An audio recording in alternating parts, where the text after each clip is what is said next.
नमस्कार, मैं हूं आपके साथ कविता राणा।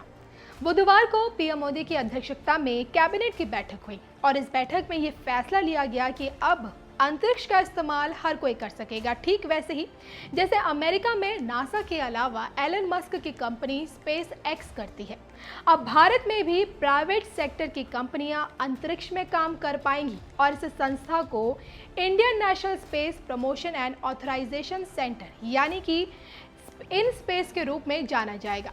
परमाणु ऊर्जा और अंतरिक्ष मामलों के राज्य मंत्री जितेंद्र सिंह ने कहा, ये एक ऐतिहासिक और बड़े बदलाव वाला फैसला है। भारत आज अंतरिक्ष के क्षेत्र में अग्रणी देशों में शुमार है, फिर भी हमें पिछले 70 सालों के काम में थोड़ा बदलाव करने की जरूरत है। ये लॉन्ग टर्म रिफॉर्म है।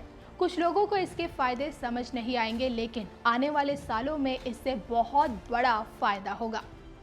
भारतीय राष्ट्रीय अंतरिक्ष संवर्धन और प्राधिकरण केंद्र एक नई संस्था नहीं है, लेकिन इसकी भूमिका इसरो में बढ़ा दी गई है। वो एक दूसरे के काम में सहयोग करेंगे और वो एक दूसरे के काम में दखल नहीं देंगे। इसरो मूल संगठन है जो गतिविधियां या परियोजना या मिशन किए जाएंगे, ये तय करने में इसरो एक प्रमुख भूमिका निभाएगा। लेकिन ये नई सुविधा खाई को भरने और मांग को पूरा करने के लिए पेश की गई है। The proposed reform which the Cabinet has approved today will enhance the socio-economic use of space assets and activities, including those approved access to space assets, data and facilities.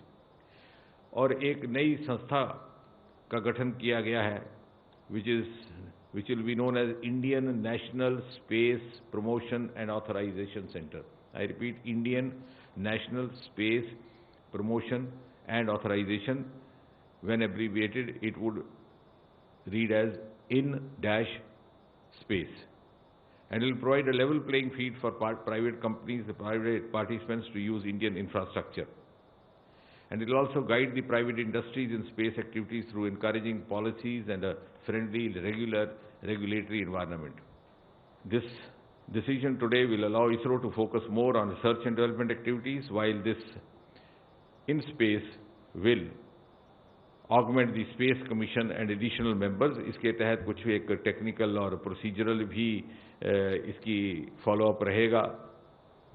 There will be a strengthening of the Department of Space. Some of the new posts will be created, some structure will be created. But in a nutshell, we will have this new board called Indian National Space Promotion, and it will take care of what is known as private space entrepreneurs or non-government space entrepreneurs or non-government entrepreneur participants. तो गौरतलब है कि केंद्र सरकार ने आत्मनिर्भर package की घोषणा के दौरान कहा था कि वो प्राइवेट कंपनियों को अंतरिक्ष गतिविधियों में अवसर देगी।